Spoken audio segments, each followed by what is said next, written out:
أعوذ بالله من الشيطان الرجيم بسم الله الرحمن الرحيم لقد كان لكم في رسول الله أسوة حسنة صدق الله مولانا العظيم وصدق رسوله النبي الأمين الكريم ونحن على ما قال ربنا لمن الشاهدين والشاكرين والحمد لله رب العالمين. درود شریف پڑھنے اللهم سيدنا ونبينا ومولانا محمد معدن الجود والكرم منبع العلم والحلم والحكم وعلى آله وأصحابه وبارك وسلم صلاة وسلاما عليك يا رسول الله دائما أبدا سرمدا. ان کی مہک نے دل کے غنچے کھلا دیے ہیں، جس راہ چل گئے ہیں کوچے بسا دیے. اعلیٰ حضرت فرماتے ہیں اللہ کیا جہنم اب بھی نہ سرد ہوگا، رو رو کے مصطفیٰ نے دریا بہا دیے.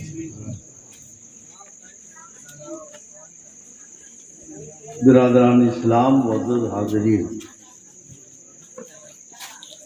ابھی کئی ناطخواں حضرات اور خطیب بھی اپنی خطابت کا جوہر دکھانے کے لیے باقی ہیں، آپ کے پاس آئیں گے.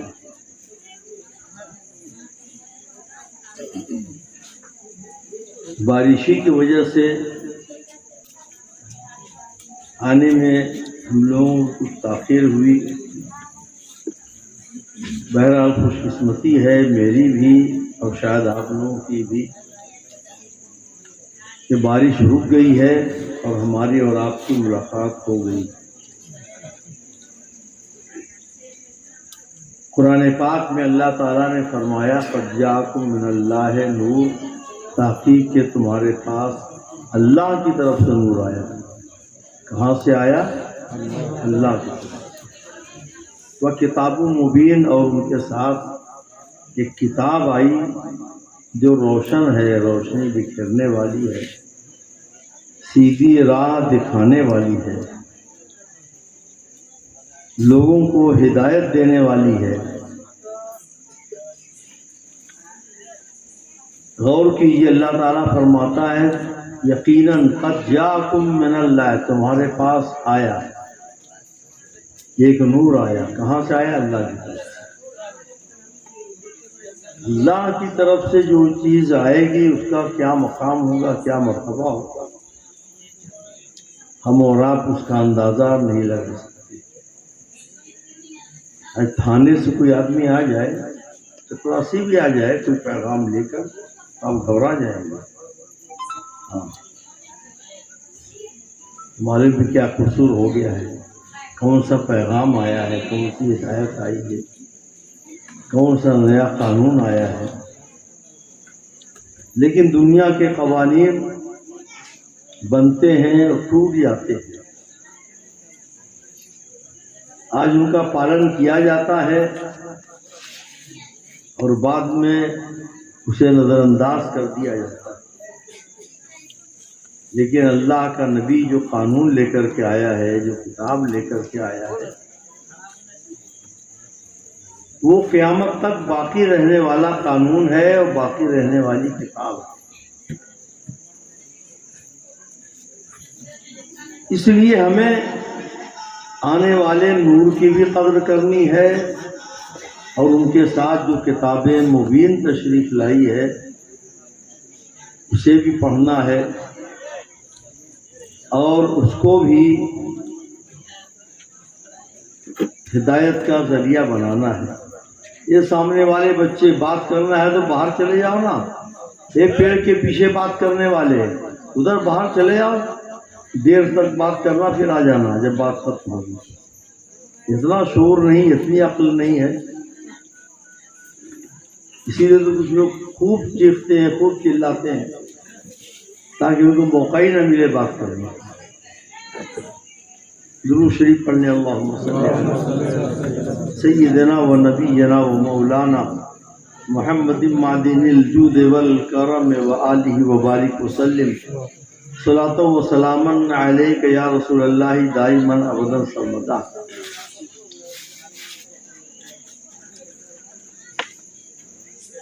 لقد کان لکم فی رسول اللہ اسوۃ حسنہ، رسول اللہ ہے تو اللہ نے فرمایا کہ میں ان کو نمونہ بنا کر کے بھیج رہا ہوں، میں نے نمونہ بنا کر کے بھیجا ہے، تم اپنی زندگی کے لیے ان کو نمونہ بناؤ، ان کے نقش قدم پر چلو، ان کے ارشادات پر عمل کرو، ان کے اقوال کو، ان کی باتوں کو، ان کے ارشادات کو اپنے دلوں میں بساؤ، ذہن و دماغ میں بیٹھاؤ۔ لیکن افسوس کہ ربیع الاول کا مہینہ آتا ہے، کچھ لوگ تو کہتے ہیں کہ صاحب کیا ضرورت ہے ربیع الاول منانے کی، کیا ضرورت ہے میلاد النبی منانے کی، کیا ضرورت ہے جھنڈیاں لگانے کی، کیا ضرورت ہے جلوس نکالنے کی۔ کچھ لوگ تو یہ کرتے ہیں اور کہتے ہیں، ان کا جواب دوں گا تو ایک پوری تقریر ہو جائے گی۔ سب سے پہلی بات تو یہ، جب قرآن میں خود حضور کے آنے کا ذکر ہے اور جب تک قرآن پڑھا جاتا رہے گا قیامت تک ان کے آنے کا، ان کی ولادت کا ذکر نہیں ہوگا۔ اب جاءکم من اللہ، تمہارے پاس آیا اللہ کی طرف سے ایک نور۔ پیدائش کے ذریعے ہی انسان آتا ہے، حضور انسان تھے لیکن ہمارے جیسے انسان نہیں تھے، حضور بشر تھے لیکن ہماری طرح کے بشر نہیں تھے۔ شاعر کہتا ہے، محمد بشر لا کالبشر کیاقوت حجر لا کالحجر، حضور بشر تو ضرور تھے لیکن عام بشر کی طرح نہیں، جیسے کہ یاقوت بھی ایک پتھر ہے لیکن دوسرے پتھروں کی طرح نہیں۔ تو پیارے اسلامی بھائیوں، حضور نے ہمیں جینے کا، زندگی گزارنے کا، کھانے پینے کا، پہننے اوڑھنے کا جو طریقہ بتایا ہے، ہمیں چاہیے کہ ہم اس طریقے کو اپنائیں اور اس پر چلیں۔ لیکن بہت افسوس ہے کہ آج کا نوجوان میوزک پر تھرکنے والا، رقص کرنے والا، سنتوں کا جب ذکر آتا ہے، شریعت کا جب حکم ہوتا ہے تو اس پر عمل کرنے کے لیے تیار نہیں ہوتا۔ آج ہمارے نوجوانوں کے گلے میں زنجیریں پڑی ہوئی ہیں، گلے میں زنجیر پڑی ہوئی ہے، خوب نعرہ لگاتے ہیں، خوب اچھلتے ہیں، جلوس میں سب سے آگے رہتے ہیں، لیکن ان کو یہ نہیں معلوم کہ نبی نے یہ فرمایا ہے کہ زیور پہننا یہ ہماری عورتوں کے لیے، مردوں کے لیے نہیں ہے۔ کیا آپ گلے میں زیور پہنے، کچھ لوگ ہاتھ میں پہنتے ہیں، ہاتھ میں کڑا پہنتے ہیں، ہاتھ میں زنجیر باندھ لیتے ہیں۔ یہ حرام ہے، حرام ہے، حرام، اور جہنم میں لے جانے والا کام ہے، دوزخ میں لے جانے والا کام ہے۔ جلد سے جلد گلے سے اتار دینا چاہیے یا یہاں سے چلے جانا چاہیے۔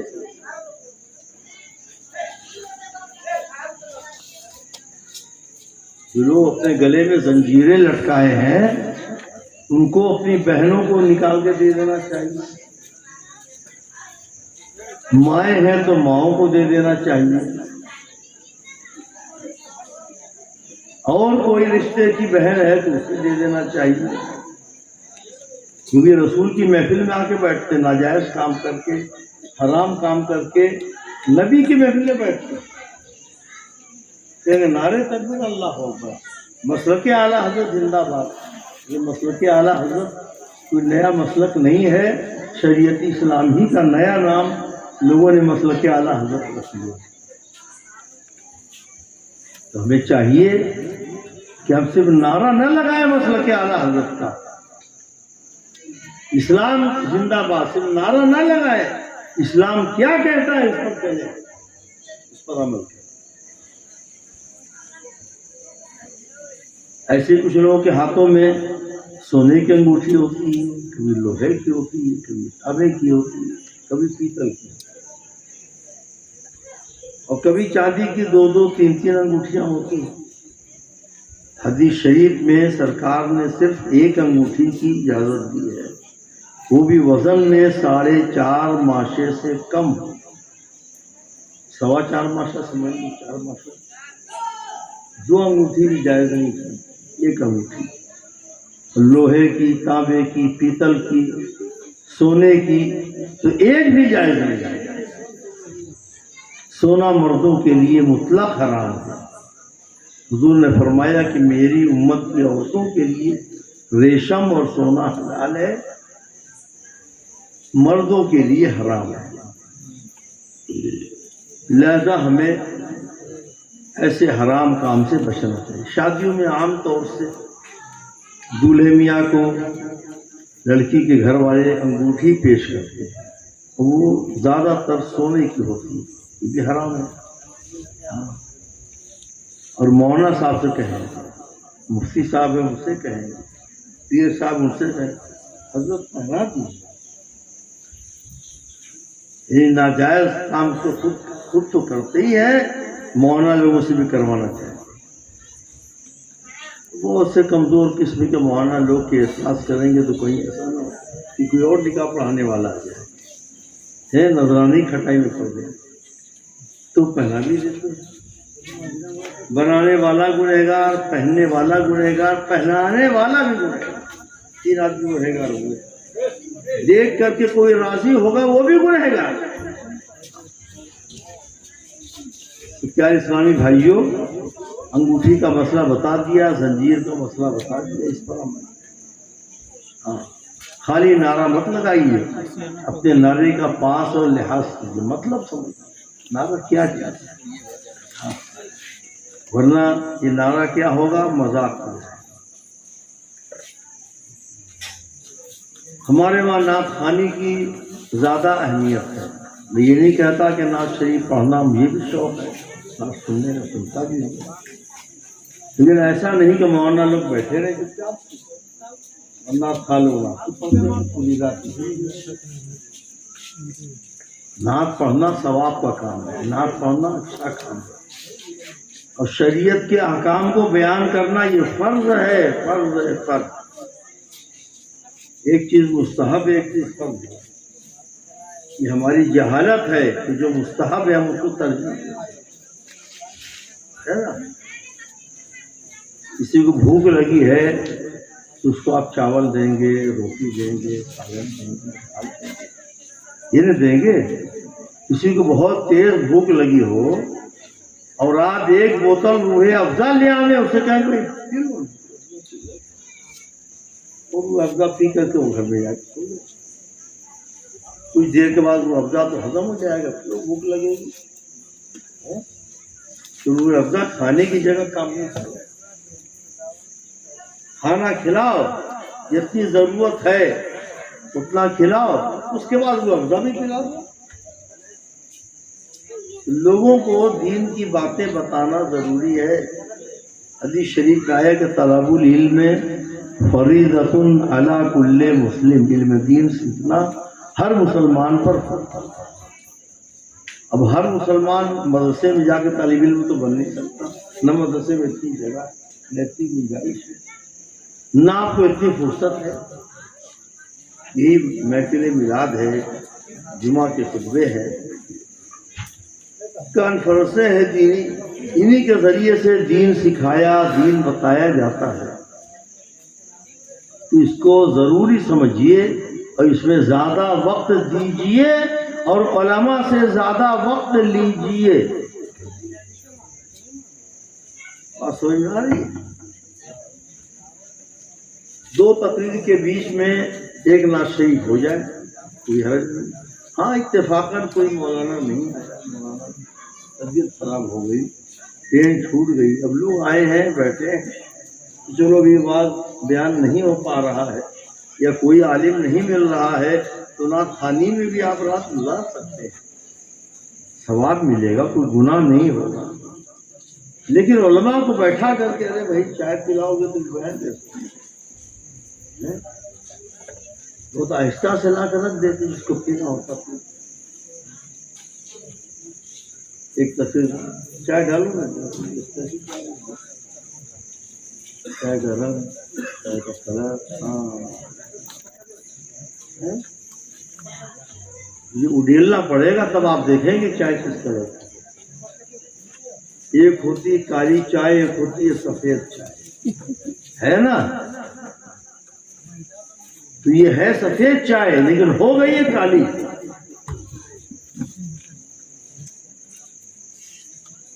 بس ہم مت پلائیے، زہر پلانا ثواب کا کام نہیں ہے، ہاں، اور پینا اپنی صحت کو خراب کرنا۔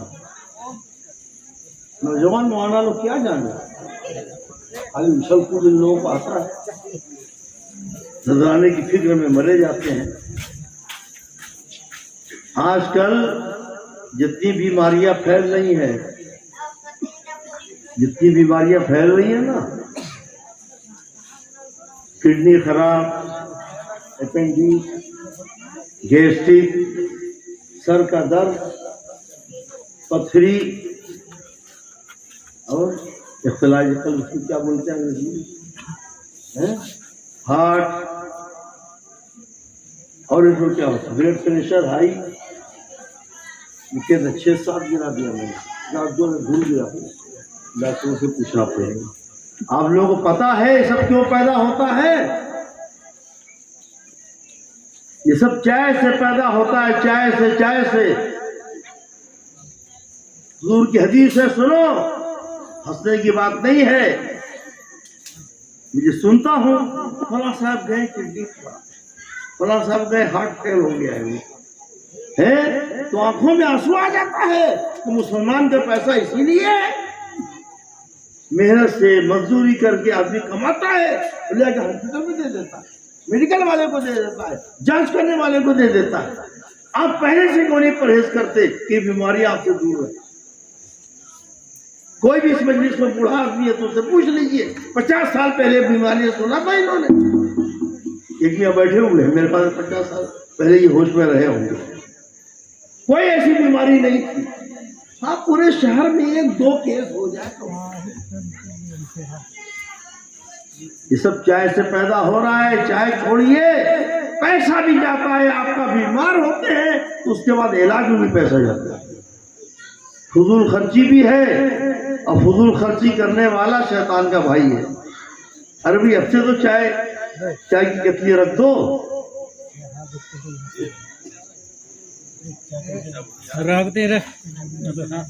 زہر پلا رہے ہو۔